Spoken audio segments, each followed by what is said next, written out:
Emigracioni ka qenë prej një shekulli plaga më e madhe shoqërore në zonën e minoritetit etnik grek. Sidomos, pas viteve 90, largimi masiv shënoi shifra të larta, me Bashkinë e Finikit nga më të dëmtuarat nga kjo plagë shoqërore.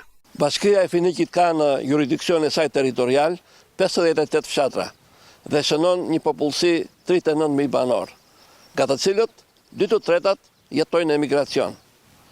Shumica e fshatrave kanë shoqatat e tyre në emigracion, sidomos në Greqi. Janë të organizuara dhe secila shoqat interesohet për mbarvajtjen e punës, të infrastrukturës, për mirësimin e saj në vendlindje. Përveç iniciativave individuale, shoqatat kanë financuar shpesh në përmirësimin e infrastrukturës në disa fshatra. Megjithatë, me kalimin e viteve institucionalizohet ndihma e emigrantëve, pasi 2 anëtar të Këshillit të Bashkisë vijnë nga emigracioni.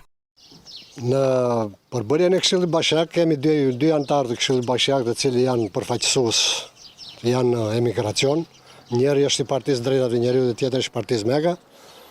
Në bashkëpunim bile këta janë edhe të zgjedhur në ato shoqatat që kanë atje, edhe janë të interesuar bashkë me përfaqësuesit e tyre. Shpesh herë në vinë, na dërgojnë kërkesa ose vinë edhe vetë marrin pjesë për mbledhjet e Këshillit për problemet që kanë sipas zonave që parashikojnë ata.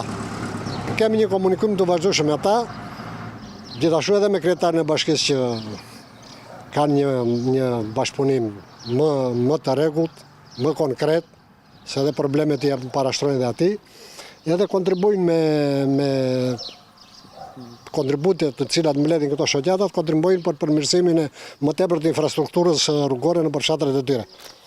Gjithashtu, anëtarët e shoqatave të emigrantëve tashmë janë edhe shtetas grek dhe si të tillë po lobojnë fort pranë institucioneve shtetërore për të investuar në përmirësimin e infrastrukturës në fshatrat e vendlindjes së tyre.